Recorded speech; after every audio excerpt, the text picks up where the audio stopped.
All right. What's good? What's good, everyone? Welcome to another edition of Coffee Break Sports. I am your sports barista, Rod the Magnificent, and we back for a full episode.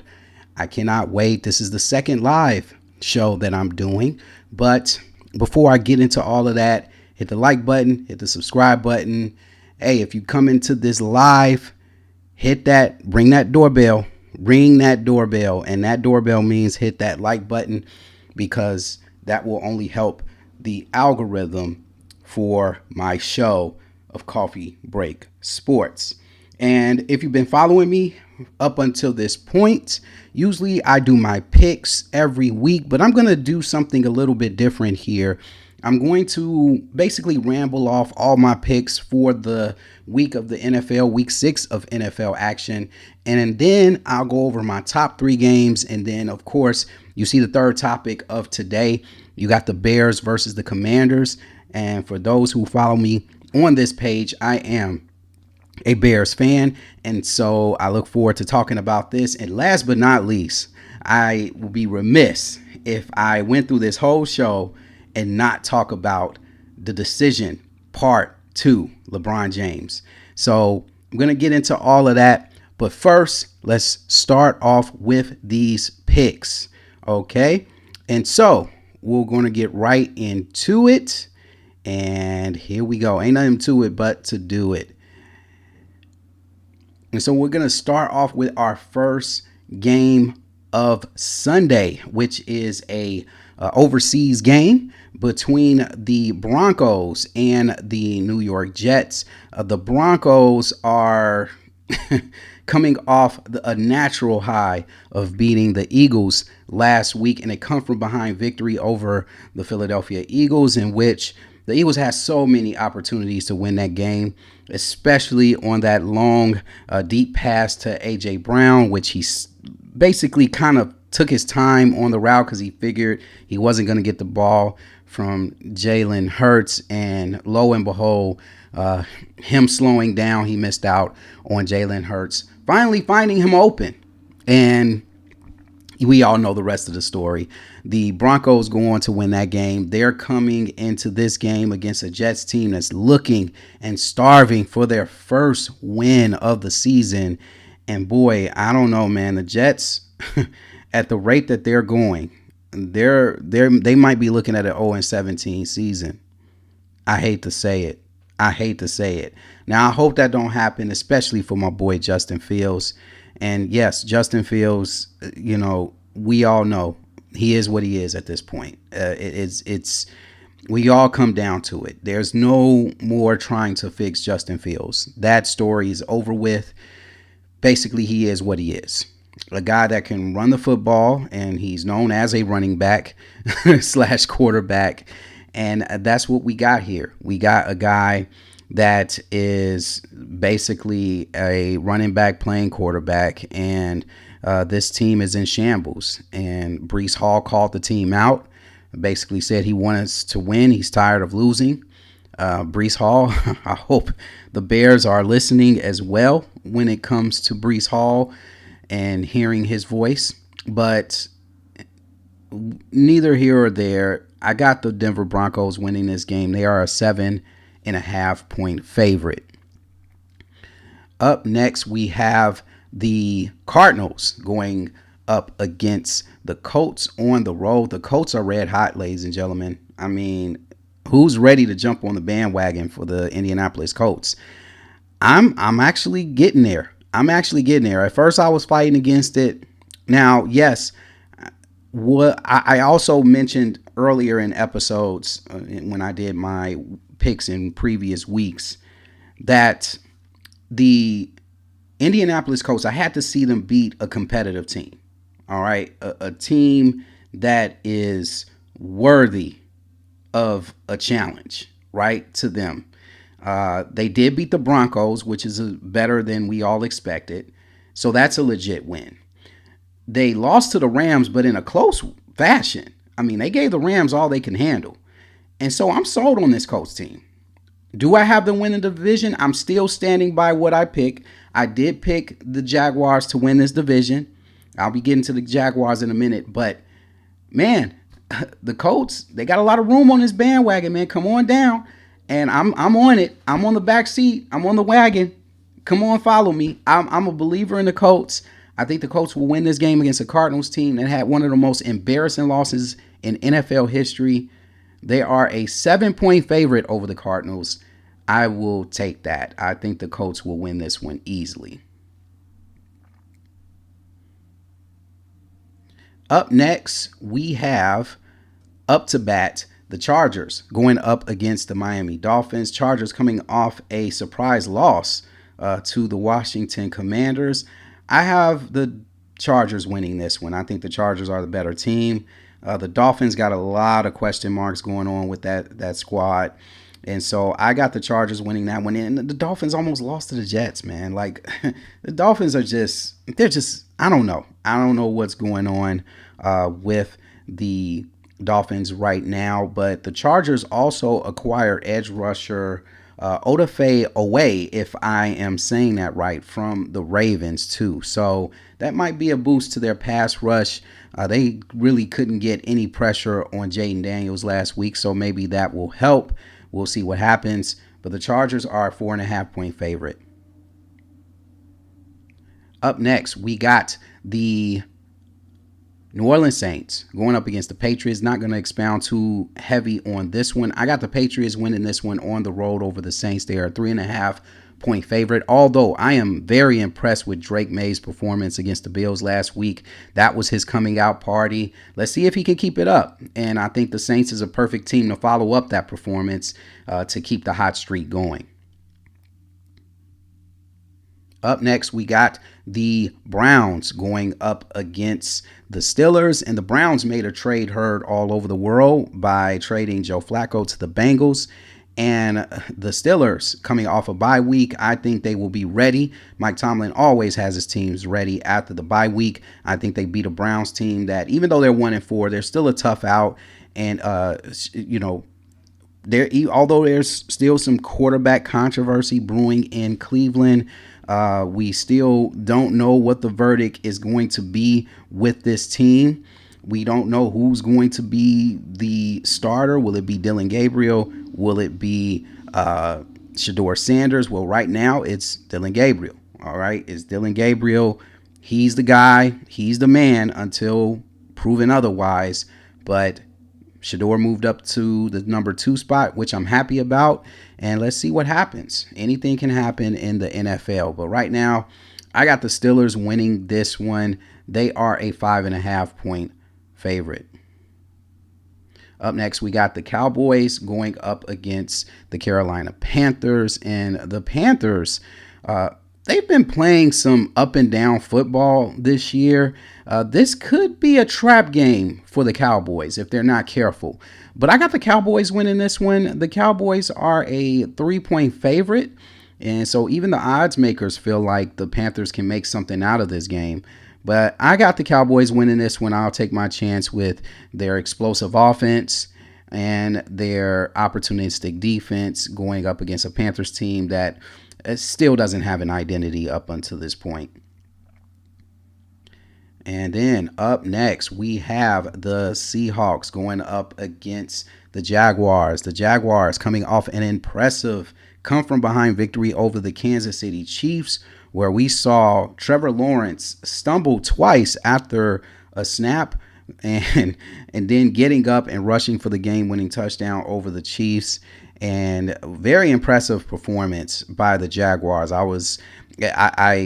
For those who might not have been following me, I actually took a bye week myself last week from picks, and I would have picked the Kansas City Chiefs to win this game. So I would have lost that game. And as by the way, I was 10-5-1 off my week 4 picks. So I just wanted to kind of brief you guys on that. But so pretty good week 4 for me. But yeah, the Jaguars look impressive. They're 4-1. They're looking to keep pace with the Indianapolis Colts in the division. They have a tough matchup against the Seahawks, who are playing everybody tough. I mean, they're giving everybody a run for their money. shout out to Baker Mayfield for pulling off another heroic victory over the Seahawks in Seattle. But uh, I just think the Jaguars, they're focused. They're focused. They're locked in. Their defense is better. Their offense is better. ETN is having a better season than he did last year. He had an off season last year. And so I got the Jaguars winning this one. They're a 1-point favorite. This game can go either way, but I'm picking the home team.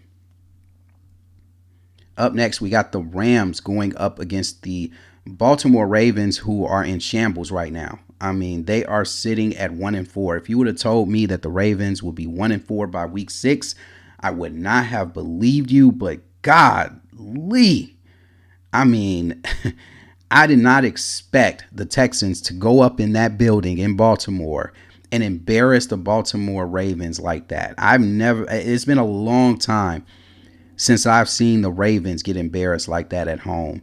I mean, they just got throttled. And here they got a Rams team that's better than that Texans team. And I just don't see any light at the end of the tunnel for this Baltimore team. They're going to be digging themselves into a huge hole. And they have so many injuries. And then you have the Lamar Jackson situation where, hey, if he comes back, he's going to be coming back trying to dig this team out of a possibly 1-5 or 1-6 hole. And so we'll see what happens. But I got the Rams winning this one. They are a 7.5-point favorite.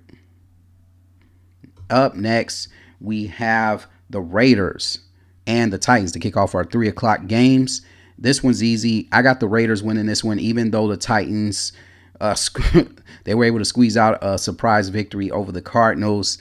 I still think the Titans are a mess. The Raiders are a mess too, but I think the Raiders being at home gives them the advantage. The Raiders are a 4.5-point favorite. Up next, we're not going to go. Up next, we got the 49ers going up against the Buccaneers for another 3 o'clock matchup.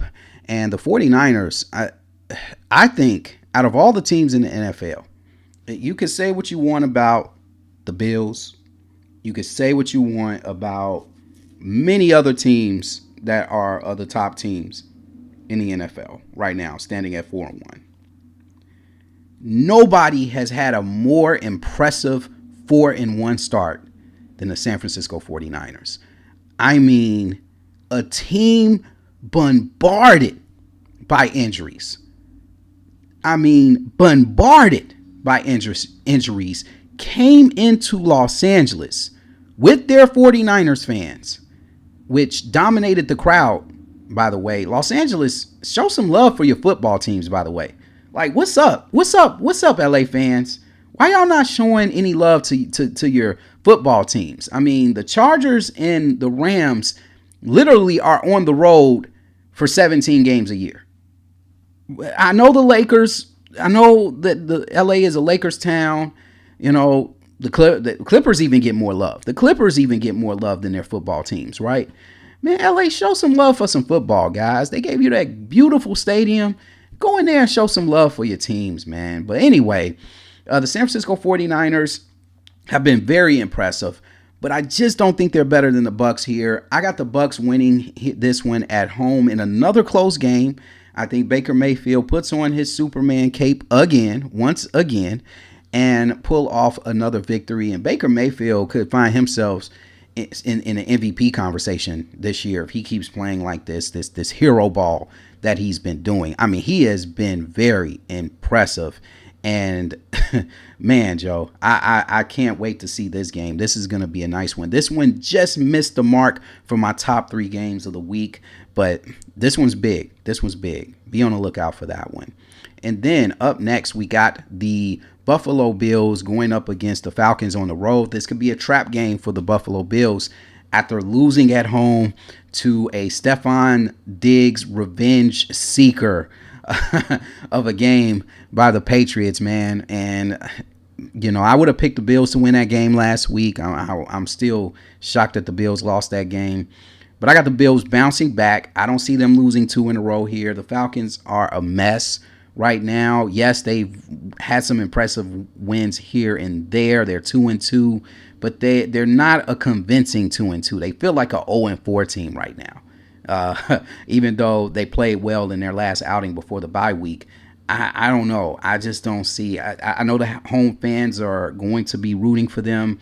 The home fans are going to be behind them. But I just see. I don't know. I see the Bills pulling this one off in a close game. They are 4.5-point favorite. And then oops. And so that was part one of the doubleheader on Monday. And now let's get to some of the key games that I have for this week 4 of NFL action. I have this one as a key game here. The Eagles going up against the Giants on the road. Eagles coming off an embarrassing loss to the Broncos. And now they go on the road against a Giants team that, made some very costly mental mistakes down the stretch against the Saints, giving the Saints their first win of the season. I think the New York Giants bounce back and make this game competitive, but I think the Eagles are going to be coming into this game upset and ready to prove a point, and I think the Eagles pull this one off. They are a 7.5-point favorite, but keep an eye on Jalen Hurts in the passing game. It's been a lot of talks about Jalen Hurts and his lack of ability to use wide receivers. Dallas Goedert is having the time of his life at tight end and getting all of the attention. And so, what's going on with Jalen Hurts? What is absolutely going on? Like, he showed in the Super Bowl that he can pass to wide receivers against the Chiefs. He showed that in the NFC Championship game last year against the Washington Commanders. What's the problem this year? Well, we'll see. We'll see what happens. But that's one of my key games for the week. My next key game is this one. The Green Bay Packers going up against the Bengals. This is a tricky game for the Green Bay Packers. They're coming off a bye week, right? But then the Bengals made an interesting move over I guess a couple of days ago as of this recording. They traded for Joe Flacco. They do not believe in Browning anymore. Joe Flacco is coming to town. Joe Flacco beat the Green Bay Packers before the bye week. Okay? Not before the bye week. They beat them a week before the bye week. So they gave them their first loss, right? Joe Flacco gave the Green Bay Packers their first loss of the season. Now he's going to be playing them again twice, and they're not even in the same division, right? And so Green Bay will be at home for this one. The Bengals don't have as strong of a defense as the Browns had, so I don't see Green Bay struggling to score against the Bengals here. But on the flip side, even though Flacco didn't play well in that first game against the Packers when he was with Cleveland, here he's got different array of weapons around him. He's got Chase Brown. This could be a resurrection for Chase Brown. If you're a Chase Brown owner in fantasy, man, you are happy that Joe Flacco is on this team. Then you have T. Higgins and, Jamar Chase. I know they are happy to have Joe Flacco in their city throwing them the football. It's better than what they had. All right. I know it's not a huge upgrade, Bengals fans, but it is a respectable upgrade. All right. With that being said, I still got Green Bay winning this game because I picked Green Bay before that move was made. But I think this makes this game a little bit closer than what I thought. I thought Green Bay was going to come in and just trounce the Bengals because they had quarterback issues. But now with Flacco on the team, this makes things a little bit interesting. So that's why I got this as the second biggest game of the week. My third biggest game of the week is none other than the Kansas City Chiefs going up against the Lions. And the Chiefs are in trouble, ladies and gentlemen. They are 2-3, on the verge of being 2-4. They're almost in a similar situation as the Baltimore Ravens. And they are opening up opportunities for other teams like the Jaguars, like the Colts, to be a source of upset. And I will even throw in the Patriots. The Patriots look good. The Chiefs better get their act together. The Broncos too. I'll throw the Broncos in there. Chiefs better get their act together, because if they lose this game, they're going to be in trouble. Their division is tough. the Lions are tough. The Lions are just cruising right now. They're on cruise control. They look like they picked up where they left off last year in the regular season. They look like they got their mojo back. They're running trick plays. They're doing all types of crazy stuff again. And so, and another factor that falls into place here is the fact that Jared Goff is undefeated against Patrick Mahomes. So there's another caveat, right? Patrick Mahomes has to get his first victory against Jared Goff, man. So we'll see what happens. The Chiefs defense, they don't look as dominant as they did earlier part of the season.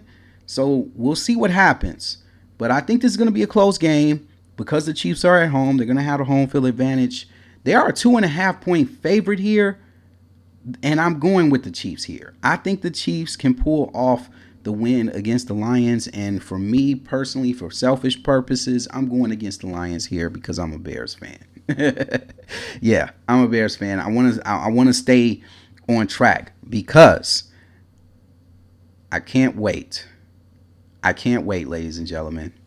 Monday Night Football, the showdown. The third topic of my show. The Chicago Bears going up against the Washington Commanders in a rematch of last year's debacle of a game for Bears fans, but a historic lure game in history for Washington fans.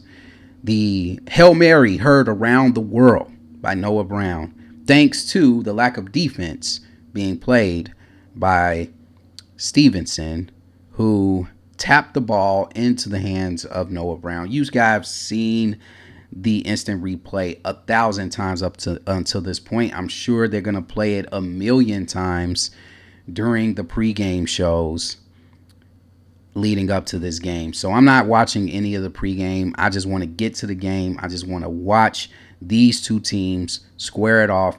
Caleb Williams going up against Jaden Daniels for the second time, the number 1 and number 2 pick. And we're going to see. At first, I was confident going into this game before the Washington Commanders put a beat down on the Chargers last week. And I was just like, oh, the Chargers are a much better team than the Bears. So my confidence level has dropped a little bit in this game. But I will say this.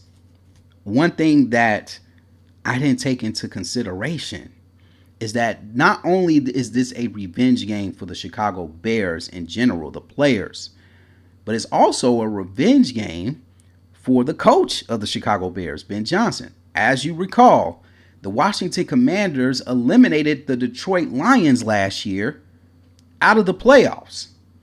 A 15-2 Detroit Lions team out of the playoffs. And I'm sure Ben Johnson got this game marked on his calendar as well. So I'm looking forward to this game. I can't wait to watch this. I think Ben Johnson is going to game plan his life away for this one. The Washington Commanders, the one thing I am scared of when it comes to this team is their running game. Not only do you have to worry about the three-headed monsters of kind of minimal running backs for right now. Merritt, I mean, he was a late draft pick by the Washington Commanders, but he's been balling out. He had a great game against the Chargers last week. And then you got Deebo Samuels, who's also being used as a running back sometimes. And then you got Jaden Daniels, who can take off at any moment and run too. The only difference between Jaden Daniels and, other run first quarterbacks is this dude is accurate. Like, Jaden Daniels is mad accurate. And so I'm really concerned about this game. Defensively, the Bears are either getting an interception or giving up a touchdown. There's no in between. They have been stopping teams on third down, which has been impressive. But they have not been stopping drives. They're not getting 3 and outs. And that's what I want to see more of from this Bears defense. Now, with Kyler Gordon coming back and with TJ Edwards coming back, that could really provide a huge boost for stopping the run. And Jaquan Brisker, please, dude, I need you to get your head in the game. I hope that there's no injuries going on with Jaquan Brisker. Okay, we need this guy. All right, and so with that being said, I think Caleb Williams is going to look sharp in this game coming off a bye week. Let's see how the offensive line holds up now that Braxton Jones has been benched. Let's see how this offensive line holds up. And also, I want to see if the Bears can not only get off to a good start, but sustain long drives. Keep those drives going. And if I'm the Bears, I want to use clock management to his advantage. All right. More Kyle Monangai in the offense, slowing things down, not being so quick to score so quick, but just really take your time in this game and not force the issue. And I think the defense need to force turnovers. This defense by the Commanders can be scored on. Okay. Yeah, they sacked what's his name? Justin Herbert. They sacked Justin Herbert like 5 times last week, but that's because he's a statue. And Caleb's not a statue. He's going to be a much more difficult quarterback to take down, especially with this offensive line playing better than it did last year. He's only been sacked 7 times this year. Most of those sacks came in the Lions game. So, hey, I think Caleb's in good shape here. As long as he stays upright, I think they have a chance. Also, I think that the Washington Commanders, with their running game, could dominate easily. So who do I got for this game? Who am I picking? Well, I am going to go with the Washington Commanders here. They are a 4.5-point favorite. My heart wants to pick the Bears. Okay, my heart wants to pick the Bears, but I don't know, man. Them not being able to stop the run scares me, especially with a team that dominates with their running game. So, and another side note, Ben Johnson kind of downplayed the Hail Mary rematch too. He wasn't a part of that whole ordeal, so he doesn't want to be included in that conversation. But that's neither here or there. I have the Washington Commanders winning another close game, 27-24. That'll be my final score for that game. And those are my picks, and I'm sticking to them. Now, let's get to our last topic. And our last topic of today is none other than LeBron James.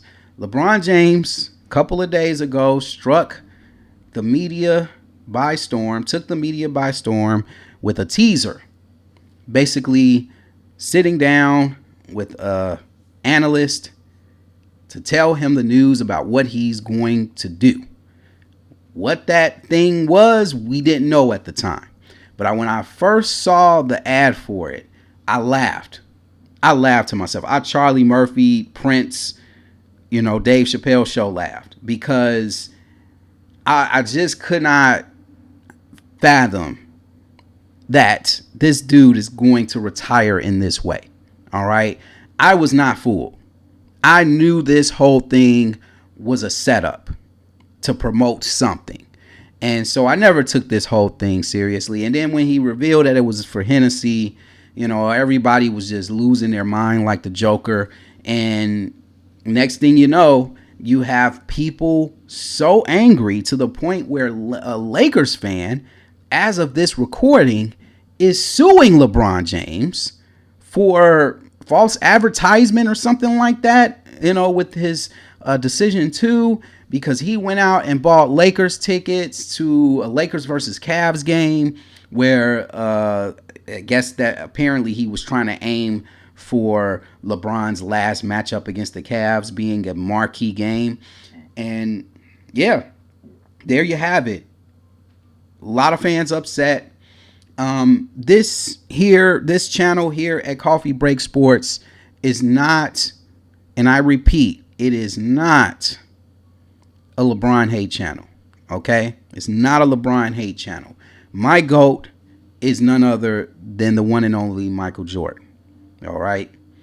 LeBron James is not even in my top 5.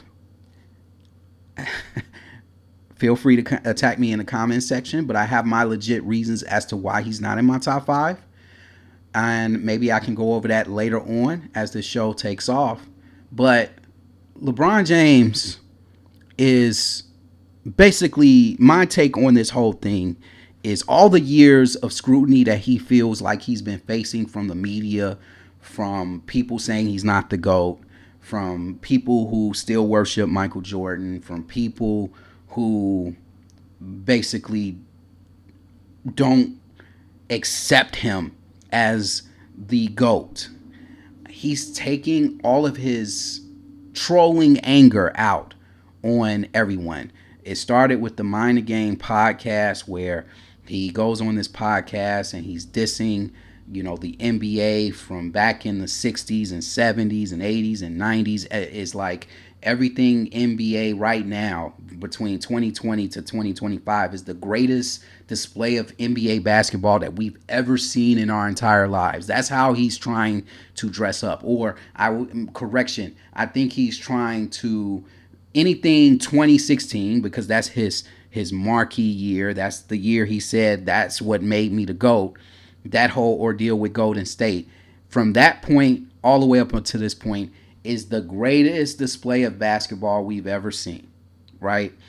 All of these players that are playing from 2016 all the way to 2025 can average 50 to 60 to almost 100, 200 points a game in other decades, right? He says all of this stuff. He disses the triangle offense and says the triangle offense can't be ran anymore in today's NBA, and just all this other stuff. He's doing everything he can to get. He's almost seeking revenge on everyone that hated on him, and now he's doing it to Lakers fans who the discourse is out there, y'all. The discourse is out there. Lakers fans want this man out. They're tired of LeBron. They wanted LeBron to retire 2 years ago. They wanted him to retire 2 years ago. And what's a good way to troll LeBron fans or to troll Lakers fans who don't want LeBron in town?